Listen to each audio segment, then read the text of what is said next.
Hello, everyone, and I'd like to welcome everybody to the November meeting of the Murfreesboro Parks and Recreation Commission. And at this time, it's our custom for a prayer and a pledge, and I'm going to ask Mr. Ricky Turner. Well, thank you, Council. Let us pray at this time. To our God and our Heavenly Father, we're so thankful for this day and for all your many blessings. We ask you to continue to watch over us, our health, our families, our jobs, all the material blessings of life you have so richly bestowed upon us. We come at this time as this council to concern the things to help this community grow in a way to enjoy the parks and recreation facilities, to make them better for all citizens of this county and community. We ask you, Father, to continue to pray for those who serve in this great community, from the mayors to our police, our firemen, our armed forces, our teachers, our educators, all those who serve this great community, our pastors, our preachers, teachers. We just ask that as we go through this meeting, the things that we say and do will be for the betterment of the community and its people. In Jesus' name we pray, amen. Amen. Amen. I pledge allegiance to the flag of the United States of America and to the republic for which it stands, one nation, under God, indivisible, with liberty and justice for all. Thank you, Ricky. And at this time, you have the minutes from last month's meeting in front of you, and I'll ask you to review those for a few seconds, and then I'll entertain a motion to approve or change. There's no questions or comments. I'll move we approve the September 4th, 2019 minutes of the meeting. Have a motion, and do I have a second? Second. All in favor say aye. Aye. All right, motion passes. Okay, we'll start off with new business, and I think right off the bat we've got two new employees to introduce, and Rachel, you're going to do that for us? I am. Hello. How are you? I'm really excited to introduce you to new employees who have been with us for a little bit and have already done fabulous work. The first one that I'm going to introduce is Eric Fan, and he is the program coordinator for Outdoor Murfreesboro. His office is housed at the Wilderness Station, but he is in charge of all of our outdoor programs throughout the city and beyond. So Eric comes to us with a lot of experience in zoo and aquarium work, and then he spent 17 years in our classrooms as a STEAM teacher, and so he is perfect for this job, and we really appreciate having him. So be on the lookout for some great things. This is Eric Fan. Thanks, guys, for taking the time to have me here today and invite me to come out.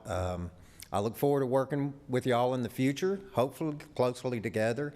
And I'd especially like to thank this young lady and Nate for giving me the opportunity to come here and work for Parks and Recreation. Thanks a lot. Thank you, Eric. The next employee that I'm going to introduce to you is our assistant program coordinator for cultural arts, and she's focusing on our visual arts. So we have kind of two categories under cultural arts.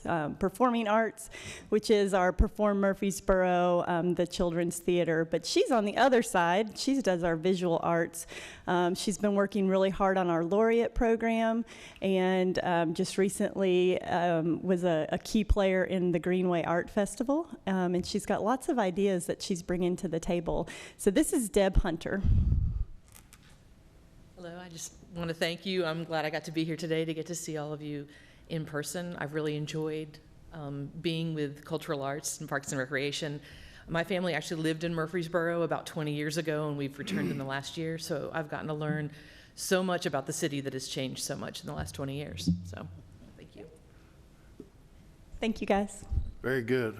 Well, welcome, Eric and Deb. We're glad to have y'all, and you know you're becoming part of the best Parks and Rec team in the country. So I know y'all are happy to be here, and we're happy to have you. Okay, next item on the agenda, Dr. Charlie Apigian is going to tell us a little bit about Tri-Borough Kids.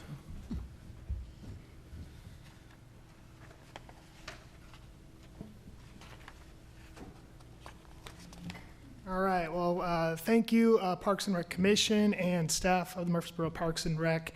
This is an absolute pleasure to be able to tell a story of a partnership between Parks and Rec and some volunteers that just decided, why not do some kids events here in town? And so I'm just going to walk you through what we did for about 10 years and then show a little bit of our thanks for what we did. But going back to 2009, what we decided, we had a bunch of people that were interested in doing things with our kids. And at the time, I had kids ranging from probably the age of 5 to 11. And other people said, hey, why not try to do a kids-only triathlon here in Murfreesboro?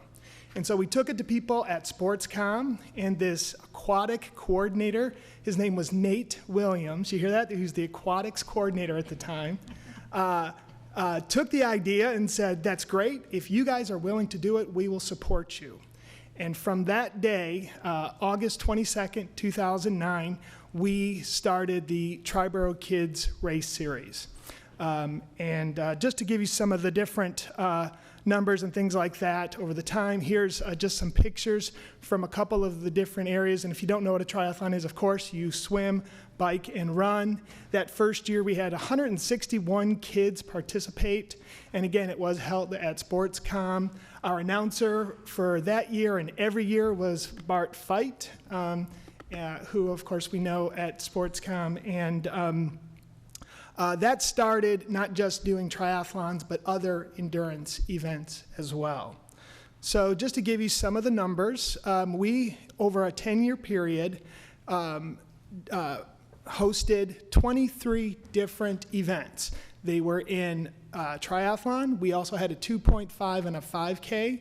We also did a trail run as well as a duathlon. And all of those events, except for the duathlon, were held at different Murfreesboro Parks and Rec locations. So we were either in at Barfield, at SportsCom, or at the Gateway Island area for all of those events. And our partner in every one of those events was the Murfreesboro Parks and Rec department. So you can see how many kids we had register: 4,461. 2,490 unique children, because obviously kids did it more than once. And based on my estimates, about 1,610 families were involved. 57% of the participants were from Murfreesboro. Our triathlon became very popular, and we were getting people from throughout the Southeast for the last couple of years. So it actually became a regional event. We were able to do so well. So just to highlight the three different main endurance events we did the triathlon from 2009 to 2015. At that point, we felt we wanted to move away from triathlon and go into events that were more affordable. And so our whole idea from day one was to put on events that were affordable for kids in our community. And so triathlon became a little expensive, and we thought we'd take a different focus. But you can see the number of kids that we had, 1,536 over those 7 years.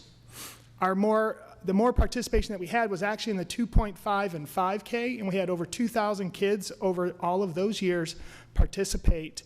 And what was really nice about that event is we decided the first year to allow kids and their parents to run. And so a child could register. They were professionally timed. They received a quality t-shirt and a high-quality medal for $10. And I don't know if you realize how much that stuff costs, but the average cost for us was $12 per child. So we lost $2 on every kid. So what we did to kind of make that up is we charged the parents to run with their kids $5, and we told them you get nothing for it. And they were absolutely happy to do it. And what was really cool is to see parents that would run with their kids for the 2.5K, then come back and do the 5K the next year, and then to see them at other endurance events in the area. So they started with their kids, and that helped them to get motivated. Another one we decided to do was to go out to Barfield and do a trail run, and we had a 2-mile trail run from 2012 to 2018. Our last event was on 10/20/2018, and what an amazing time of the year to be out there and just have a celebration. This was the only event that we never had awards. We just had an event, and the award was a pancake and either a pancake or a waffle breakfast that we would make for the kids. And so again, all of those 23 different events all held at different Murfreesboro Parks and Rec locations. We also did a bunch of clinics. Actually, Melinda Tate, who's here, used to help me do ones over at the Greenway, and you could see there's a picture of me right there running in front of the kids. By the way, in that picture, 2 seconds later, I actually strained my left calf and I couldn't walk for 2 weeks. So that was the end of my clinic career. But we tried our best to not only get kids, to encourage them to be active, and then we had those events for them. Over the years, just some different distribution. Normally, the average range of participants was between the ages of 7 and 12. And then I think what's even more interesting is seeing where they are today. And so kids that have participated in our events are now out of college. Some of the kids that participated are now actually swimming at their college, full ride scholarships. We have other kids that ran cross country for their universities. And I'll point out the girl in the red shirt down there at the bottom, that's Isabel Green. The only reason I know her specifically is she did our events 16 different times. And I always, she was number one highest participation was little Isabella.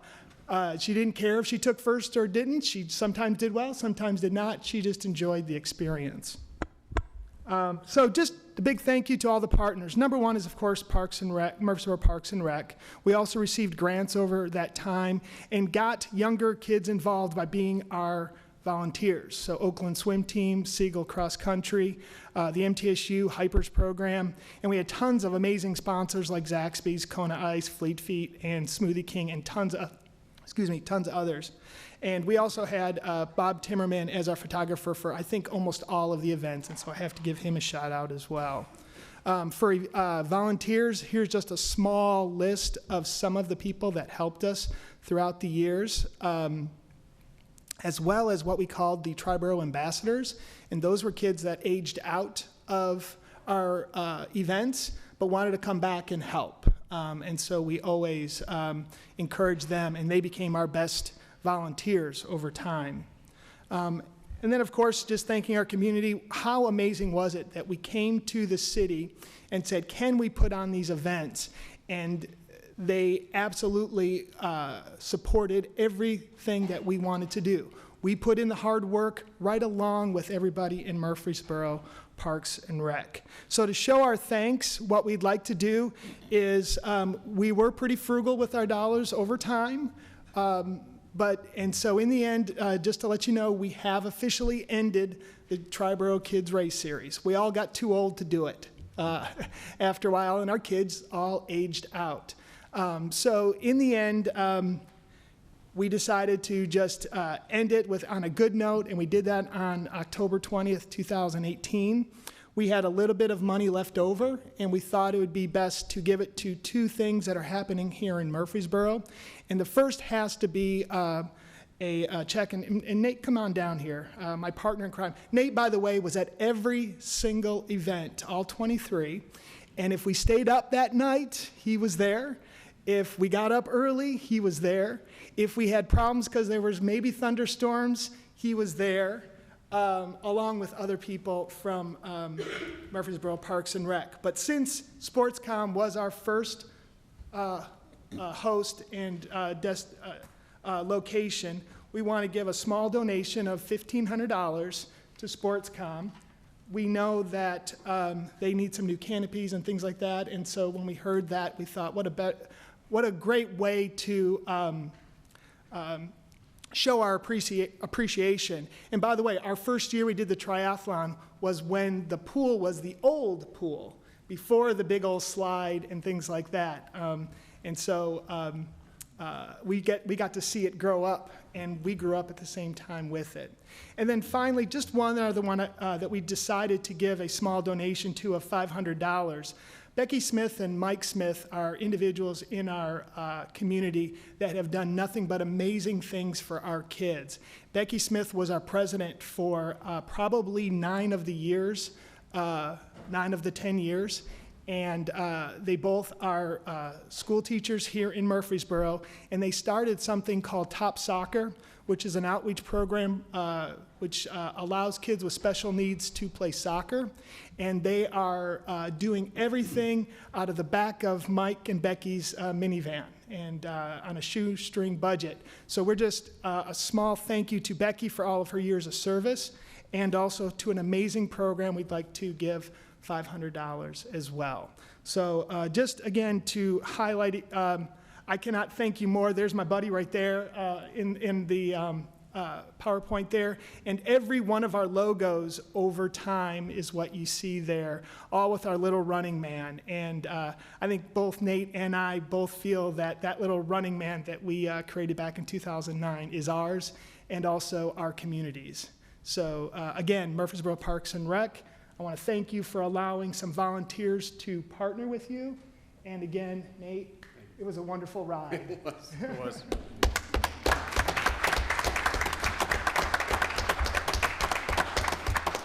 If I could say one thing, we started this a long time ago. I think it's a great illustration of partnership and what we strive for and what we do. And it affects a lot of kids. Somebody who really pushes the credit away, though, is Charlie Pegan. He spent countless hours, all night, lots of nights, early mornings, late nights, and was the first cheerleader for a lot of these kids, and was the first person to show them they can do something they never thought they could do. So we want to thank Charlie, who volunteered, never took a dime for this after all of his years of service, and really spearheading this. So thank you, Charlie. Appreciate it, buddy.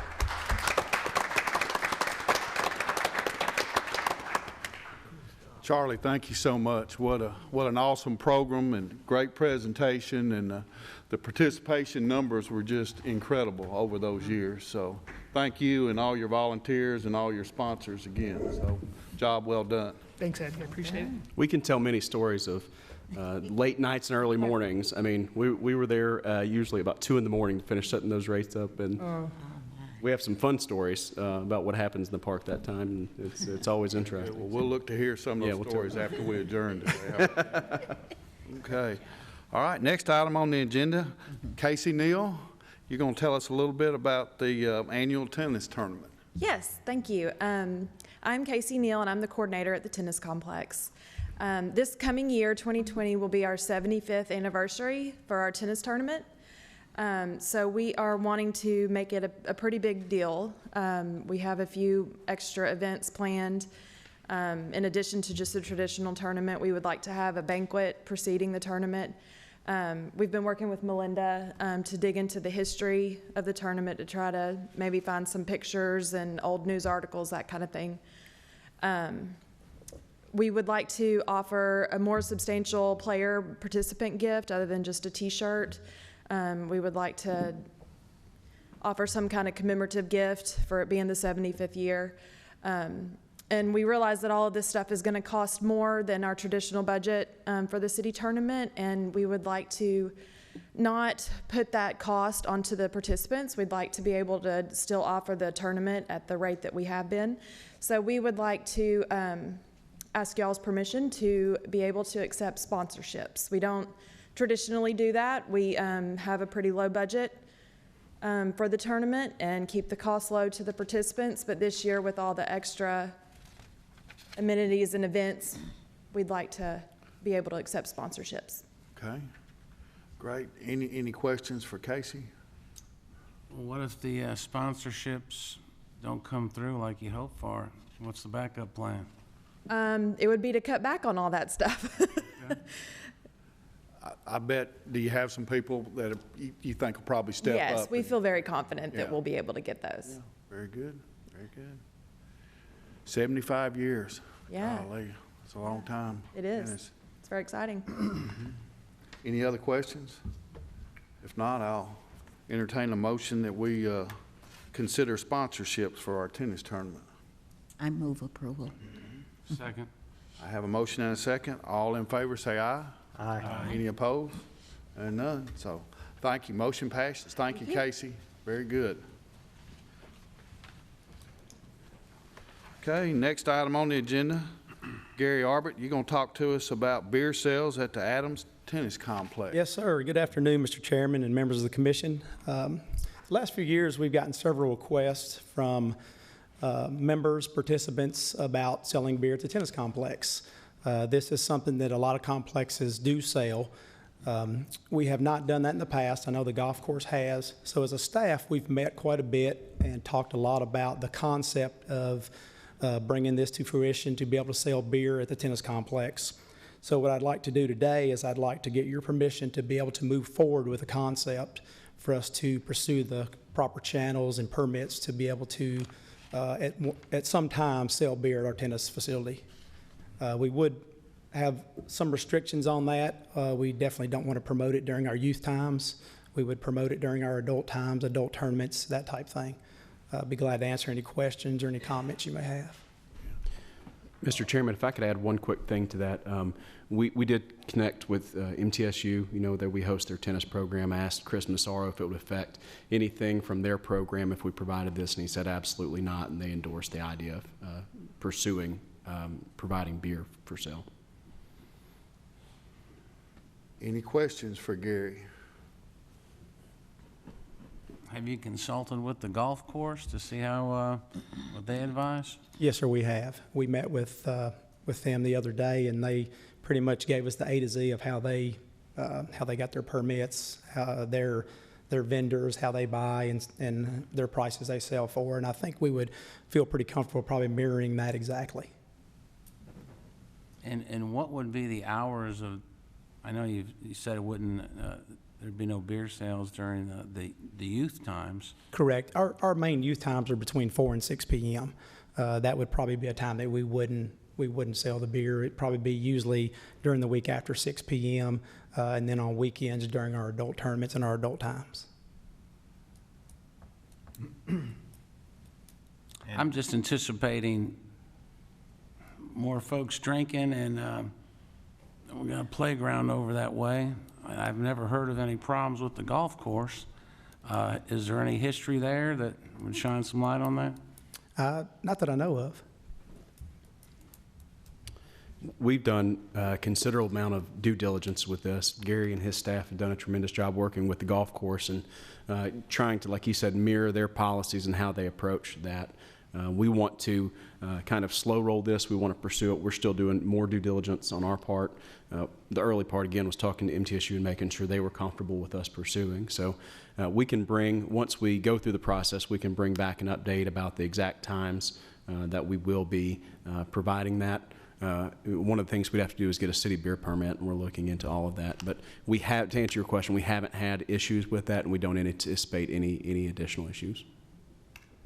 So this is just something basically saying that this committee is sort of saying, yeah, we're okay with you going ahead with the idea of figuring out the details. So, yeah. It's got to come as a beer permit to the council later. There's a lot of things that come with it, Councilman, that we'd pursue from state and then local beer permits and that type of thing. So we wouldn't want to pursue this without you blessing the concept of us looking further into it and then eventually selling beer. But I think it's worked well at the golf course. It's something that patrons have asked for specifically. I think it's been done in an industry standard across the board at some of these indoor tennis facilities, and it's been accepted well and managed well. It'll be up to us to make sure we manage the process and the policy and how we approach it, but I have full faith in Gary and his staff to make sure we can do that effectively. I'll just make a quick comment too about that, and as I think through that, in the tennis world, and I say it, make sure I say this the right way, but I mean, you know, it's a different game than golf. You got a 4 or 5 hour program with a lot of sitting there in a cart, and there hadn't been any problems, versus something where, you know, this would be more like, I would anticipate you're out there playing a match, you're probably not drinking beer in between games. It's just going to be have a beer afterwards. Is that kind of what you're seeing as far as the patrons asking? Yeah, I think that's anticipation. There's an element where people want to go and play with the people they usually play a match with in the evening time, and they'd like to sit down and maybe have a beer after that, and that's really the audience that has requested it. Mr. Roediger, to answer your question, we don't have a lot of people. When people come to Old Fort Park, there's not a lot of really carryover between Kids Castle and Adams Tennis Complex. It's one big facility, but it's kind of a break. We don't see much carryover going back and forth in between those facilities, so I think that helps us eliminate any concern. Is this setting a new precedent, or was the golf course serving liquor the original? Say that question again, I'm sorry. Is this a new precedent that we're setting, or did the golf course set that a long time ago? Yeah, I would think that this is a precedent from us as a city was, set by the golf course, and it's been well received. I think they've been able to accommodate their patrons, and similarly, the patrons who visit our facilities have asked for that. But I don't think necessarily it's precedent setting for Murfreesboro Parks and Recreation.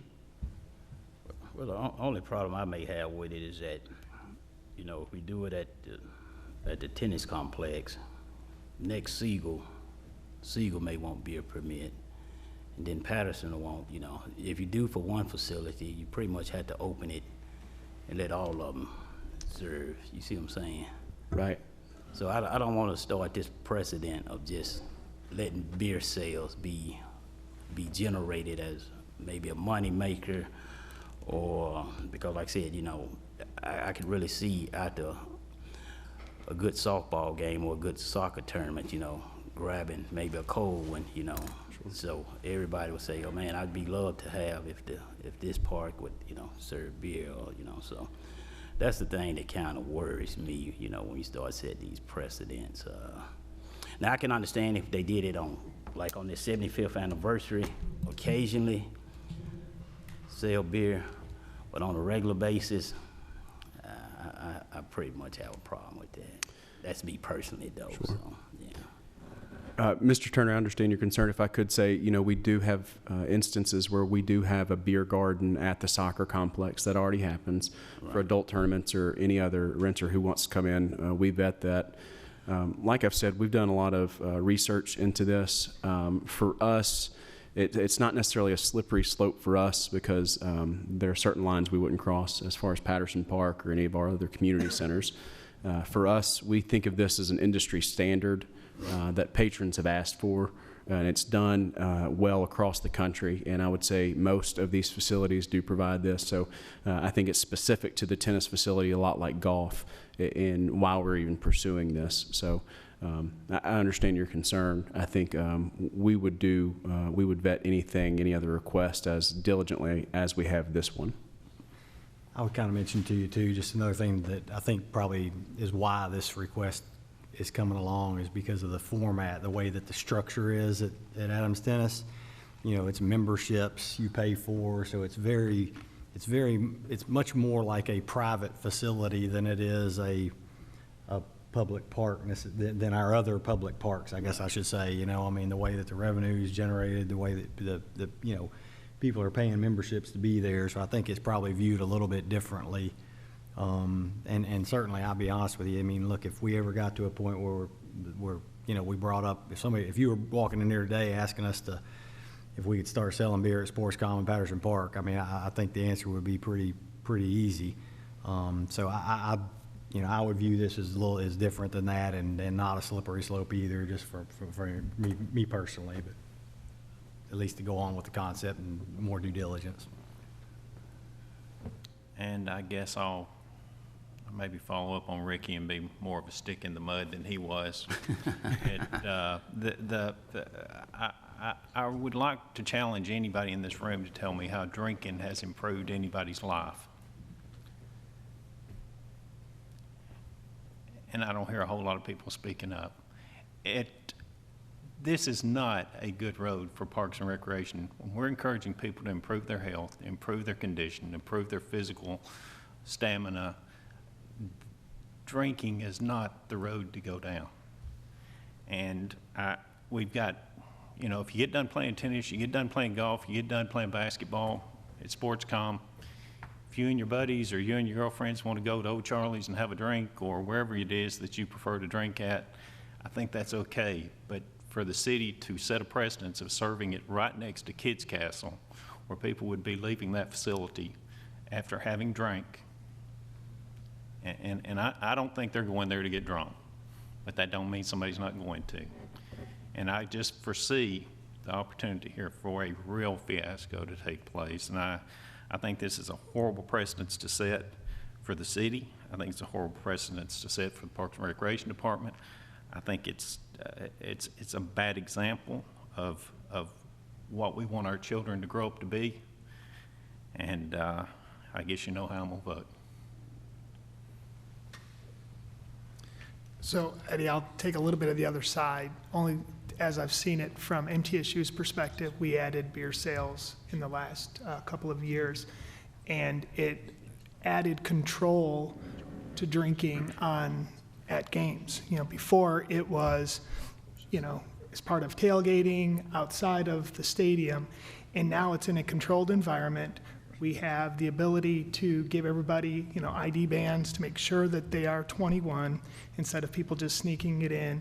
And so it's kind of like with my kids, I'd rather them be home in my protective area than to be out. So I trust Gary more than I would trust somebody at O'Charlie's. If you know, and I don't, based on what I've seen at MTSU, very small subset, mostly adults, but obviously, and it's a very controlled environment. I don't see it as an issue. I'm not saying I'm 100% for or against this, just showing you that beer sales is different than alcohol sales. And when beer sales are in a controlled environment, it seems to keep people there. And you're right, drinking does not improve people's lives. And that's a very valid point. I don't think that really is pertinent to beer sales at this facility, though. Yeah, I just, you know, we've got a country club in Murfreesboro that you're welcome to join if you want to pay a membership. I don't look at this as a membership club. I look at it as a part of the city's Parks and Recreation Department, which we encourage people to play tennis at. And it's a phenomenal facility. It's a great cooperation between the university and the city. And but it is a recreation facility. It is not a bar. It is not a tavern. It is not a place to go and relax and dine and have a few beers with your friends. And I think it's a bad precedence to set. I move we bring this to a vote. Have a motion for a vote. Do I have a second? Second. What's the motion? So is our motion that we're going to consider the concept of pursuing beer sales Is it to At approve the- or to not approve? To approve, Mr. Arbor, pursuing this concept. Okay. So the motion is to approve the concept. all right, motion to approve the concept for beer sales at the Adams Tennis Complex. And at that point, the staff would take it further. And at the end, of course, it ends up with the council. Is that correct? It would end at the council level with a beer permit. Okay, so you heard the motion. No questions on it. I'll take a vote. All in favor? We need a second. Yes. Need a second on the motion. I second it already. Ricky Turner. I second. All in favor of the motion to consider Second. the concept, say aye. Aye. Aye. All opposed? Aye. All right, do we need to do a hand count? You were a no and you were a no. Right. Is that right? Anybody else a no? Okay. Okay. All right, so motion passes. Gary, thank you very much. Thank you. Thank you, Gary. And I know that there'll be a big study on this, and you can see how concerning this is to folks, but If I could, Mr. Chairman, just reiterate, I don't see us bringing any other facility for any other reason. This would be a standalone instance. So it's, for us, definitely not a precedent-setting item, but we'll definitely keep you updated as to the progress in the coming months. very good. Okay, Miss Brittany Garrett, you're going to tell us about the new Murfreesboro Advantage League? Yes, good afternoon, Commission. Thank you for having me. The City of Murfreesboro has seen big success in the Miracle League over the past 6 seasons and given hundreds of special needs kids an opportunity to play baseball. After seeing that success, we would like to expand our offerings to include such sports as basketball, bocce ball, track and field, volleyball, bowling, and flag football. We have recently partnered with the Special Olympics, and Thomas Laird is actually the Area 16 director now. And so with this, they could go and we could put teams on into the, they can qualify for Special Olympics region and state and hopefully national and international through this program. The players' fees for basketball, volleyball, bowling, and football would be $45, and that would cover all their equipment, all their uniforms cost, and league promotions. And then track and field and bocce ball would be a reduced rate of $25, and that would cover their uniform. With this, parents can check a scholarship waiver fee, so they don't have to pay, and we will grant those through scholarships. So we'll subsidize that through scholarship money. So it is recommendation to approve the Advantage League and the fees associated with it. All right, any questions? Sounds like a great program. Any questions for Brittany? I think this is fantastic. I see that soccer is not part of this. Is that because of the top soccer program? Yes, sir.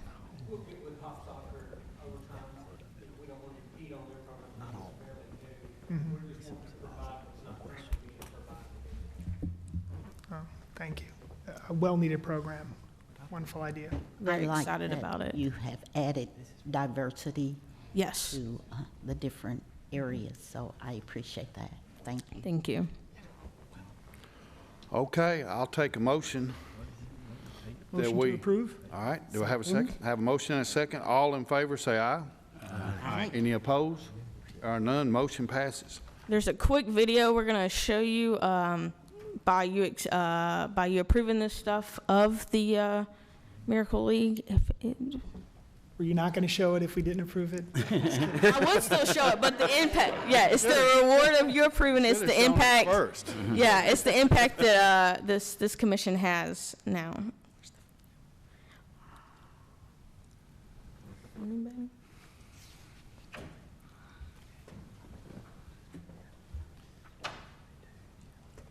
I had one job and I failed at it. I can't get the video Technical going. assistance. Yeah.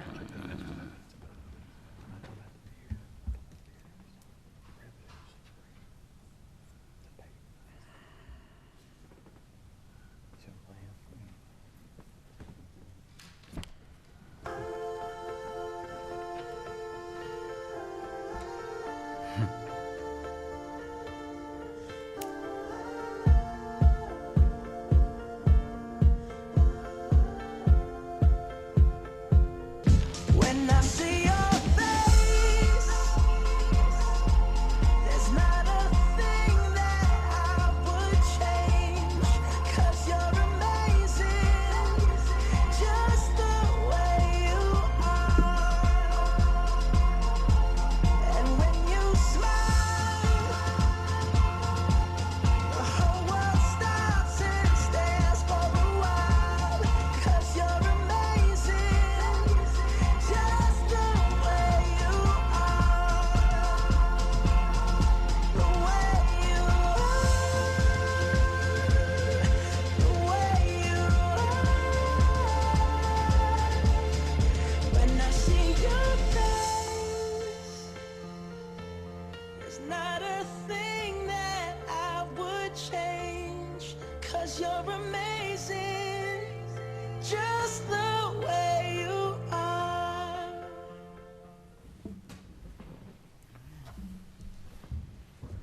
Very good, Brittany. Thank you, guys. How lucky we are to have such an awesome facility there.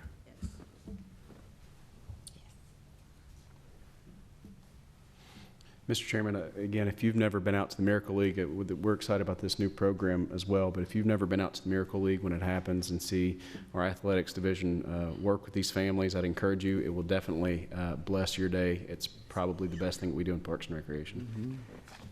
I believe that. Okay. Deb Hunter's up. Yes, I'm back. Part of my role in cultural arts has been to help develop new programs. So what I have today for you is 2 programs we'd like to do in the very near future. The first one is Improve with Improv. And I've done improv workshops before that were more with the acting element, but I'm developing one that will help the average business person with communication skills. It's kind of a combination. It would be a great workshop. I would love to do it with you all if you were ever interested in doing this, but it's something I want to offer at the Gateway Island. And it's geared more towards like age 16 to adult. It would be great team building exercise, but also as an individual to help you build some of your communication skills. Okay. And any questions for Deb on this new program? Not, I'll entertain a motion to approve. Move approval. Second. Have a motion and a second. All in favor say aye. Aye. Any opposed? There are none. Motion passes. Thank you, Deb. And you're still up with, Thanks. with another program. Okay. You've been busy since you've been here, huh? So we want to do a pop-up winter camp. Pop-ups are all the rage. And that Monday, school gets out on December 20th, and December 23rd, you know that the kids are going crazy. They're so excited, they can't contain themselves, and the parents have a long list of things to do, and they are looking for maybe really great things for their children to do to maybe get them out of the house for the day. So we have designed this pop-up winter camp, and will include not only visual art, but storytelling. And Jennifer from the Better Borough Project will help, maybe do some healthy lifestyle. We talked about creating a healthy snack. But basically, it's going to be a really fun day and a great way to spend the day on winter break. Very good. Any questions on this pop-up camp? I'll have them entertain a motion. Do I hear one? I move to approve. Second. Have a motion and a second. All in favor, say aye. Aye. Any opposed? None. So that passes also, Deb. Thomas, do we still have our lock-in at the sports com? You're welcome. Yeah, no, I did that once or twice. My daughter last year, so I bet Yeah. it's going on. This will be the last time I stay up all night. Yeah, been there, done that. No, sir. Very good, though. Thank you. Yes, sir. Next kids are getting on. Yeah. Yeah. Yeah. Okay, Nate. I'm not great at staying up all night, but nobody has Thomas's energy. I don't know if Thomas can pass that. Hello, Melinda Tate. Good afternoon. You gonna tell us about the BOGO sale at the sports com? Well, the BOGO sale is coming up, starting, I think it's mid-December. But what I would like to do is to add a little bit more to the BOGO sale. It always amazes me how many people have not ever stepped foot in Sportscom or Patterson, even people who've lived here all their lives. And I would like to change that because I think once they visit the facility in person, they'll see how wonderful it is and will want to come back. I mean, brochures are great and social media is great, but to actually go and see the facility makes all the difference. What I would like to propose is, along with our buy one, get one free sale, anyone who purchases either a monthly pass or a yearly pass will get either 1 or 4 guest passes that they can give to their friends to encourage them to come out either with or without them to try out the facility. And everybody knows word of mouth advertising is the best. And to the people who buy our yearly and monthly passes are probably our best spokespeople for the facilities. So with that, I propose that we offer guest passes with our buy one, get one sale. Sounds like a great idea. Any questions on that? Do I have a motion that we, Motion to approve? and a second? Second. All in favor say aye. Aye. Any opposed? Motion passes. Great, thank you. Very good. Thank you, Melinda. And you are still up, I am still up. so you are going to tell us, you're going to give us our updates on our current programs and what's coming up. Yes, and as usual, we have a lot coming up. The first thing, our Youth League basketball signups are continuing. The deadline to register is November 15th. It's for boys and girls ages 5 to 17, and you can do it online, or you can go to Sportscom or Patterson, the main office, to register. If you have any questions, just give us a call. Make sure I'm doing this. At St. Clair Senior Center, we've got a vendor fair, and by vendors, there are a lot that are going to be there. Health vendors, different community organizations that will be there. That's Thursday, actually tomorrow, November 7th from 9 to 11. Come out, you'll get lots of information. I'm sure they've got a lot of swag there too to hand out. You'll be educated on some of the different opportunities that are available in the community. Our Fall Harvest Hayride is coming up on Friday at the General Bragg Trailhead. This is a very low-key event. You come and go as you please. It's only $2 a person. We'll have a campfire with s'mores, a hayride down the Greenway, which is very interesting. And you just show up. You don't have to pre-register. And it's Friday, November 8th. And this is new for us, Teddy Bear Picnic at Cannonsburg. That's this Sunday. You do need to call today to make reservations at Cannonsburg. And there'll be lots of activities for the kids from 2 to 4 p.m. You bring your teddy bear. And again, for kids, but the families can come too, and we'll have cookies and lemonade and different activities. Our annual Veterans Appreciation Dinner is on Veterans Day, Monday, November 11th, at Bradley Academy Museum and Cultural Center. If you are a veteran, you can have a +1 or a +2. If you've got a small child, call the Bradley Academy to RSVP, and you have until Friday to do that. This is in December, but it'll be here before you know it. Sportscom Appreciation Day, Friday, December 6th from 10 to 1. Lots of food, lots of fun. Put it on your calendar. Coming up, November 15th through 17th, and again, November 22nd through 24th, is the Music Man. And it's at the Washington Theater at Patterson Park Community Center. The show times are 7 p.m. on Thursday, Friday, and Saturdays, and 2 o'clock on Sundays. And auditions for The Little Mermaid are coming up December 11th, and I know you all want to do that, but it is for ages 6 to 17, and the show dates are in February. That's a very popular musical now. Bradley Academy Museum is having a Deck the Halls tree decorating contest. Contact them for more information. Different groups, if you've got a scout group or a church group, it's a fun way to get involved. And again in December, our Santa Splash and Dash at Patterson Park Pool, ages 7 to 13. You can pre-register for $5, $7 day of the event. That's always fun for the kids. And registration is now open for our New Year's Day 5K, and it's held at Old Fort Park. Good way to start the year off.